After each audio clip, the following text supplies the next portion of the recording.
नमस्कार, महाराष्ट्र टीवी 24 में आपका स्वागत है। मैं अमित वांद्रे। अब देखते हैं नागपुर की कुछ अहम खबरें। कलमना थाना अंतर्गत एक नाबालिग लड़की के साथ दुष्कर्म का मामला सामने आया है। इस घटना में दो मासूम बालिकाओं से गलत कृत्य करने वाले नराधम की बस्ती के गुस्साए भीड़ ने जमकर धुनाई कर दी। नराधम ने पहले सहेली को बंधक बनाया, उसके बाद बालिका से दुष्कर्म किया। घटना शनिवार को दिन दहाड़े कलमना थाना अंतर्गत हुई। घटना से कुछ समय के लिए तनाव बना रहा। प्रकरण दर्ज कर आरोपी को गिरफ्तार कर लिया गया है। आरोपी का नाम डोलचंद चौहान है। घटना वाले दिन दोपहर 2 बजे पड़ोस में रहने वाली 12 वर्षीय बालिका और उसकी हम उम्र सहेली को खेलने के बहाने डोलचंद उन्हें घर के बाजू बने शेड में ले गया। शेड में ले जाने के बाद पीड़ित बालिका की सहेली के हाथ पैर रस्सी से बांध दिए और मुंह पर पट्टी बांधी। उसके बाद बालिका से दुष्कर्म किया। बालिका का शोर सुनकर उसकी मां वहां पहुंची। सर्वसार करने वाला दृश्य देखकर उसके पैरों तले जमीन खिसक गई। उसने चप्पल से डोलचंद को पीटना शुरू कर दिया। शोर शराबा सुनकर बस्ती के लोग जमा हो गए और उन्होंने भी डोलचंद को घेर लिया और उसकी जमकर धुनाई कर दी। इस बीच किसी ने फोन कर मामले की सूचना पुलिस को दी। पुलिस ने तुरंत मौके पर पहुंचकर लोगों के चुंगल से किसी तरह डोलचंद को मुक्त किया और थाने ले गई। प्रकरण दर्ज कर आरोपी को गिरफ्तार किया गया है। डोलचंद मजदूरी करता है। परिवार में पत्नी, बेटा, बहू है। कलमना पुलिस फिलहाल मामले की जांच कर रही है। 8 तारखेला विजयनगर हद्दीमध्ये दोन मुलींना, एक 54 वर्षाचा आहे आरोपी, त्याचं नाव डोलचंद यादवराव चव्हाण, त्याने त्या मुलींना खेळण्याच्या बहाण्याने त्याच्या घराच्या बाजूलाच एक खोली आहे तिथे घेऊन गेला आणि त्यांना तिथे बंधक बनवून त्यांच्या डोळ्यावर वगैरे पट्टी बांधून जुडवा गेम खेळू या उद्देशाने त्यांना बंधक बनवलं आणि त्याच्यावरून त्यांच्यासोबत जबरदस्ती अत्याचार केला। त्याच्यामध्ये एक मुलगी पीडित आहे आणि तो 54 वर्षाचा जो आरोपी आहे त्याला आपण आता अटक केलेली आहे। आरोपी डोलचंद यादवराव चव्हाण हा 54 वर्षाचा विजयनगर हद्दीत राहतो।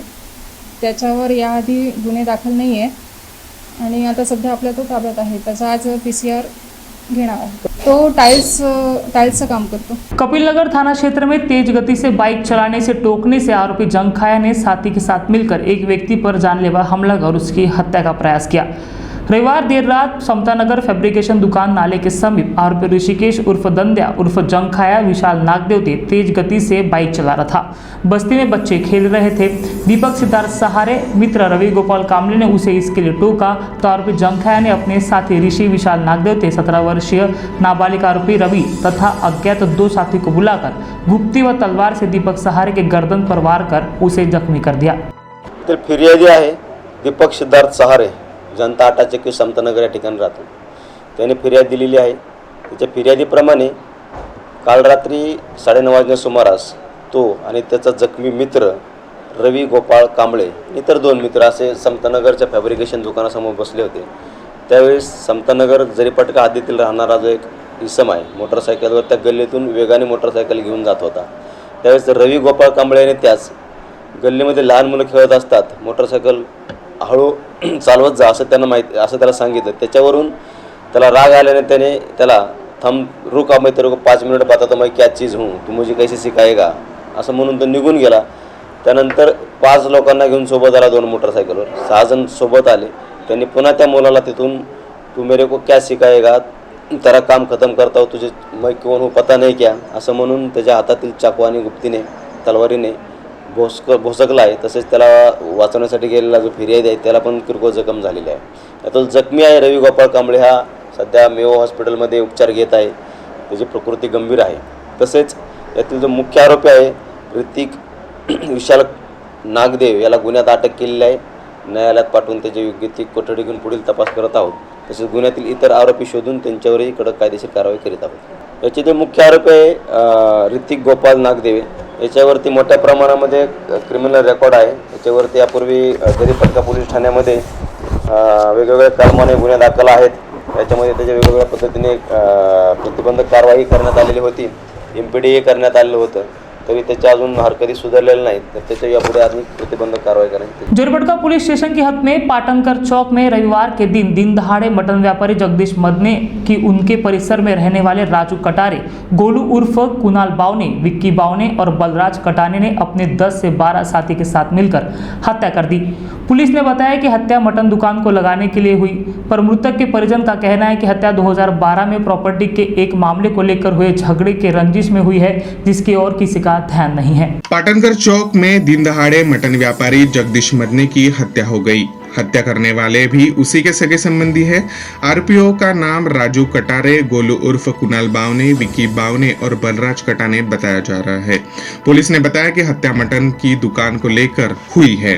जोरबटका पोलीस स्टेशनच्या हद्दीमध्ये पाटणकर चौक परिसरामध्ये त्या ठिकाणी फिर्यादी आणि जखमी शुभम शेंडे आणि या गुन्ह्यातील जे मृतक आहेत जगदीश मदने हे मामाबाचे आहेत। यांचं तिथे मिसाळ लेआउट सिमेंट रोड जो सिमेंट गोडाऊन रोड आहे त्या ठिकाणी त्यांचं राहण्याचं ठिकाण आहे आणि त्याच्याच समोर ते मटन आणि चिकनचे शॉप लावतात, मटनचं शॉप लावतात त्या रोडला। तर यातील फिर्यादी आणि त्यांचे मामा यांनी काल सकाळी त्यांची जी वेळ असते त्या वेळेमध्ये मटनचं शॉप लावलेलं होतं। त्यांच्याच समोर यातील आरोपी जो आहे बावने आणि कटारे, ॲक्च्युली कुणाल बावने याने त्यांच्यासमोर काल पहिल्यांदाच नवीन दुकान तो तिथे लावत होता मटन शॉप, तर त्या दुकान लावण्याच्या कारणावरनं जखमी आणि मृतक यांच्यामध्ये आणि आरोपींमध्ये थोडीशी बाचाबाची झाली आणि त्या कारणाने त्यांचं तिथे आपसातच झगडा भांडण झालं होतं। ही घटना आहे साधारण दुकान बंद केल्यानंतर 11 वाजेच्या सुमारास, परंतु त्या ठिकाणी त्यांचं भांडण मिटलेलं होतं। यातील आरोपित आणि तक्रारदार हे एकमेकाचे नातेवाईक आहेत।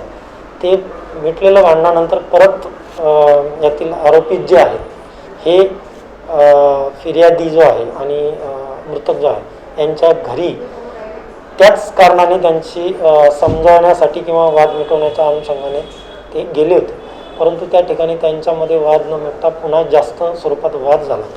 त्या कारणाने हे जे फिर्यादी आणि मृतक हे तिथून त्या रस्त्याने जात असताना आरोपी नामे राजू कटरे, त्यानंतर दुसरा आरोपी आहे एक कुणाल बावने, हे मामाबाचे आहेत आणि त्यांचेच नातेवाईक विक्की बावने आणि बलराज कटरे, या चौघांनी त्यांच्याशी वाद करून त्या ठिकाणी त्यांच्यासोबत असलेल्या धारदार हत्यारांनी फिर्यादी आणि मृतक यांच्यावर हमला केला। त्यात फिर्यादी हा जखमी झालेला आहे त्याच्या हाताला आणि यातील मृतक जे जगदीश मदने आहे यांच्या पाठीमागील बाजूस धारदार शस्त्राने वार केल्याने त्यांचा जास्त रक्तस्राव झाल्याने त्यांचा मृत्यू या ठिकाणी झालेला आहे। सर, जे आरोपी आहेत त्यांच्यावरती आधीचे बी काही गुन्हे वगैरे निष्पन्न आहे की काही? नाही, यातील जे चारही आरोपी आहेत यांचं रेकॉर्ड तपासलं आहे। यावर अद्याप त्यांच्यावर गुन्हे असल्याची कुठली माहिती प्राप्त नाही आहे। हे एकमेकाचे नातेवाईकच आहेत आणि त्या मटणाची दुकान लावण्याच्या कारणावरनं यांच्यात वाद झालेला होता। मगर मृतक के परिजन शुभम शेंडे को हत्या प्रॉपर्टी के विवाद को लेकर हुई है ऐसा अंदेशा है, जिसके बारे में उन्होंने बताया कि 2012 में उनके मामा मृतक जगदीश मदने की उनके घर को लगकर जो जमीन है उसी को लेकर जगदीश सिंह ढिल्लो, सुनील जॉन और बाबू खोकर के साथ झगड़ा हुआ था, जिसको लेकर बहुत सी धमकियां भी उनको मिली थी। शुभम का इस मामले में क्या कहना है, आइए सुनते हैं। 2012 में सुनील जॉन, बाबू खोकर और जगजीत सिंह ढिल्लो के साथ हमारा ऑलरेडी एक मैटर था प्रॉपर्टी से रिलेटेड, प्रॉपर्टी के रंजिश चलते हुए। तो हो सकता उन्होंने इसकी सुपारी देके उनके साथ भी कुछ प्लानिंग करके ये मर्डर को अंजाम दिया। जी हाँ, ये बाजू में कुछ हद तक प्रॉपर्टी हमारी थी, पेड़ तक प्रॉपर्टी कब्जा उन्होंने ज़बरदस्ती, उन्होंने काफ़ी से बंदे लाए थे, पोट्टे लाए थे, बंदों के रंजिश के चलते हुए उन्होंने हमारे के ऊपर अटैक किया था। अटैक करने के बाद उसने स्ट्रेट बोला था जिससे को जो करना है, तेरे को जो उखाड़ना है हमारा उखाड़ ले। पुलिस और प्रशासन हमारे जेब में है। सुनील जॉन है, हाँ, सुनील जॉन, बाबू खोकर और जगजीत सिंह ढिल्लो, ये तीनों हैं। इनके पास जो पेपर है वो डी पेपर है। पूरा फेक है और ये पूरा केस कोर्ट में है। आपको क्या लग रहा है, हो सकता है ये भी रंजिश जी हाँ, बिल्कुल, ये बिल्कुल। सुपारी रंजिश- देके ही हत्या की गई? जी बिल्कुल, रंजिश के चलते ही ऐसा होगा, क्योंकि छोटी सी मैटर पे इतना इशू कभी क्रिएट नहीं हो सकता। हो सकता है इन्होंने जो प्रॉपर्टी का जो पुराना मैटर है उसी के रंजिश के चलते हुए इन्होंने ये मर्डर को अंजाम दिया, और ये पूरी प्लानिंग के साथ मर्डर था, ये पूरा प्लान्ड मर्डर था। शुभम ने प्रॉपर्टी को लेकर यह मामला होने की बात की है। उसे शक है कि उसके मामा के हत्या के बाद अब वो लोग उनके परिवार की भी हत्या कर सकते हैं। कैसा, अभी मामा नहीं है, मामा एक्सपायर हो चुके हैं। अब मामा एक्सपायर होने के कारण अब जो जितने भी प्रॉपर्टी से रिलेटेड जितने भी सामने आने वाली जो विपत्ता रहेंगी, और जिन जिन प्रॉपर्टी जो जन इसके प्रॉपर्टी के ऊपर कब्जा करना चाहता है, वो अभी मामा ना होने के कारण अभी खुद आएंगे और यहाँ पे प्रॉपर्टी पे कब्जा करेंगे और ज़बरदस्ती हमें यहाँ से बेदखल करेंगे, हमें यहाँ से निकालने की कोशिश करेंगे। ऐसा भी हो सकता है कि वो हमें मारे और हमारे साथ कुछ अत्याचार करे। और ऑब्वियसली बाबू खोकर खुद एक गुनहगार इंसान है, इसके ऊपर भी गुने यानी जो सुनील जॉन है उसके ऊपर भी गुने दाखिल है, सब आरोपी लोग हैं। मृतक जगदीश मदने की दुकान में काम करने वाले लड़के ने हत्या के वक्त हुए पूरे घटनाक्रम के बारे में बताया कि घटना के दिन आरोपियों ने पहली बार जगदीश के दुकान के सामने दुकान लगाई। उसी को लेकर सवेरे 11 बजे दोनों में झगड़ा हुआ था। कुछ देर के लिए झगड़ा मिट भी गया, मगर बाद में झगड़ा सुलझाने शुभम और जगदीश आरोपी के पास गए तो आरोपियों ने 10 से 12 लोगों को बाहर से बुलाकर दोनों को अलग अलग घेर कर जगदीश पर धारदार शस्त्र से हत्या कर दी और शुभम के हाथ पर वार कर दिया। मैंने ये देखा कि कम से कम 8-10 लोग आए। 8-10 लोग झगड़ा किए। यहाँ पर पहले उसके भतीजे को मारा। उनके भतीजे को मारने के बाद में उसको उस साइड में यानी वो ग्रुप बन गया था। उन लोगों ने वो ग्रुप में कैसा है कि एक को इधर मारा, 4-5 लोग इसको मार रहे थे और 4-5 लोग उधर लेके गए। वहाँ पे दुकान क्यों लगाता करके ये बोलने के लिए सिर्फ इतना ही बोला। वहाँ तक के गए, उसको लेके वहाँ पर और उसको वहाँ पर खंजर से जो हिप बोलते हैं वो हिप के ऊपर में काफ़ी प्रेशर से मारा। यहाँ तो 6 लोग थे मारने वाले, बाकी और उस साइड में थे। मृतक जगदीश मदने के पिता ने बताया कि 8 से 10 लोगों ने मिलकर उनके बेटे को मारा है और आरोपियों ने पहली बार दुकान लगाया और छोटी सी बात को लेकर हुए झगड़े में जगदीश की हत्या कर दी। मुलगावर जगदीश मधुकर मदने काही कारण नाही, ते बदमाश होय सगळे, राजू कटारे आणि गोगू गोलू बावने 7 जण, 7 लगीत होते, 7-8 जण। भांडणाचं कारण काय नाही, मटनचे आहे असेसाठी आहे ते तिथं त्यानं कधी दुकान नाही केलं था गोलूनं आणि राजूनं कधी दुकान नाही केलं, आजच केलं त्यानं। माझ्या इकडला मुलाने त्याला म्हणलं, बापू म्हणे दुकान लाव तर लाव, पण पद्धतीनं ये, बस इतकंच बोललं, दुसरं काही नाही।